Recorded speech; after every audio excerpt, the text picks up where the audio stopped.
White House facing backlash as it marks Transgender Visibility Day, which fell on Easter Sunday this year.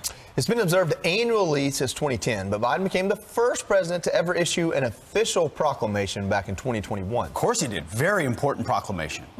Meanwhile, the White House is responding to the outrage that the Easter egg art contest will prohibit children from turning in designs with religious themes on Easter. Former Governor of Arkansas, Mike Huckabee, joins us now to react. Governor, help us out here. So Easter is been proclaimed the Trans Day of Visibility, and if you want to be a part of the Easter egg hunt, don't put a cross on it. Got it. It's the most bizarre thing I've ever heard. First of all, to say no religious themes at the White House Easter celebration. Yeah. Now, you can have a transgender person flashing breast, which we had, a year ago. That's okay. No problem there. You can have one of your transgender people taking luggage from the carousel at airports, and it takes several attempts of that in order to even get him fired. This is where we've gone to la-la land. I don't understand this at all. It would be the equivalent of Joe Biden on Ramadan saying, okay, we're going to also declare this Eat More Pork and Bacon Day. Now, how would that go over? Right. It's absurd. And Joe Biden should be ashamed of himself. And all these people say, yeah, but this is the day we've always recognized, Transgender Visibility Day. Well, recognize it another day, not on Easter Sunday. It's an affront to the Bible. And quite frankly, it's an affront to biology. There are two genders. People can't just go in and out of one like a revolving door. And it's time that we stand up and say, we need to help people who are confused. We need to feel for them. We need to get them some assistance. But we don't need to somehow completely surrender to this nonsense and pretend that it's normal. It's not normal. Yeah, I think the argument that it's a coincidental falling on the same day, you can go back to 2021 to really dispel that argument. He didn't have to issue a proclamation. He made that choice. He chose to pander to that group. And in doing so, he painted himself into a corner. I talked about this a little bit yesterday. He came into office as this Uncle Joe, I don't know what people thought he was going to be, but he's really been a very radical president. The most radical we've ever had. He makes Obama look like Ronald Reagan. There's never been a president who has been so very partisan, harsh, and insulting to at least half America. He can't talk about the other half of America without calling them those MAGA Republicans.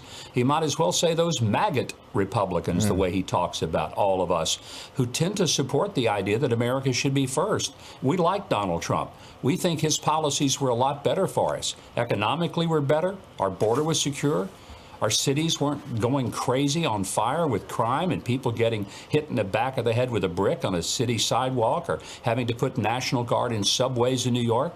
I think a lot of us were much happier when America was being put first by its president rather than a president that politicizes everything and brings no one together.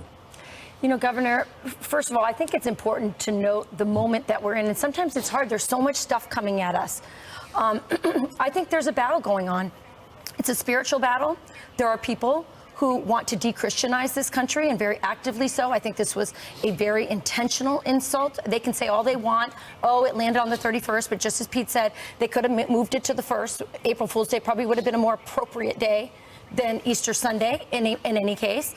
But I think this moment, this weekend, I think might be a critical juncture in this election on which so much hinges.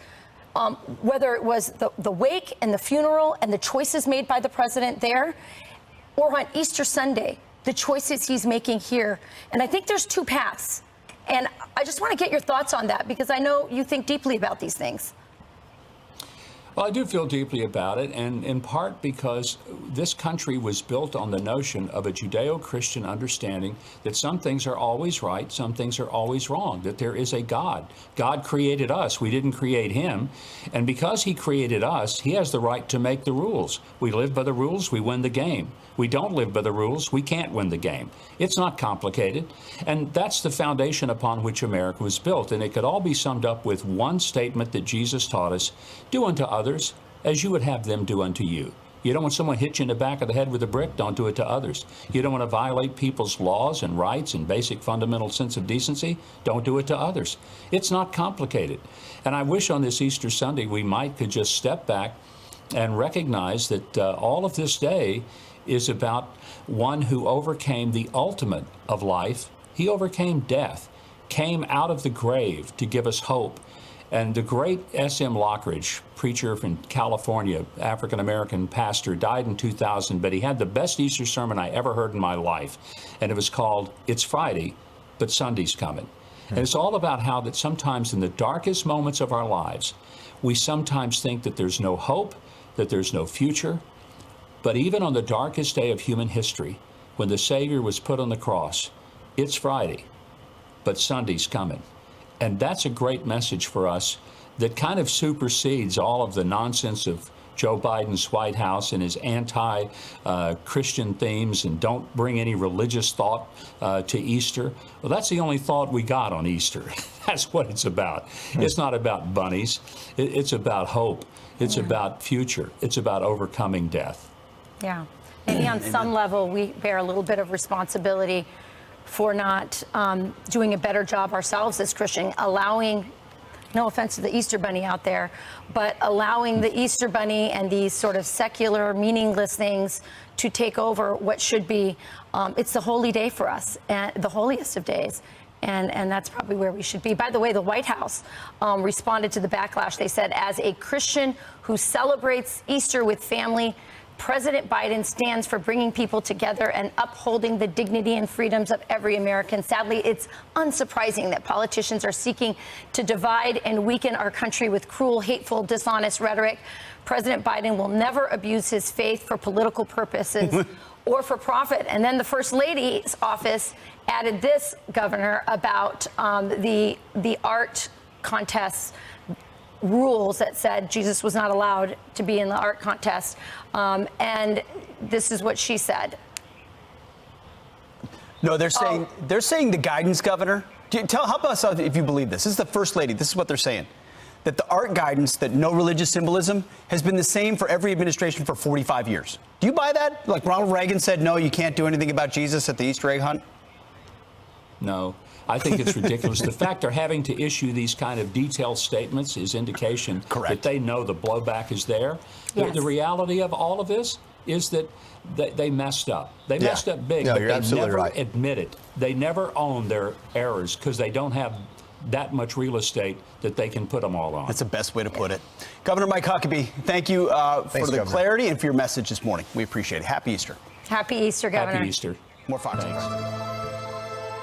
I know that everyone here will soon be marching over to the Capitol building to peacefully and patriotically make your voices heard. It's not about justice. It's not about agenda. It's not about mobilizing people. It's about dialing for corporate dollars. These two parties have sold the U.S. government and the American people to the highest bidders.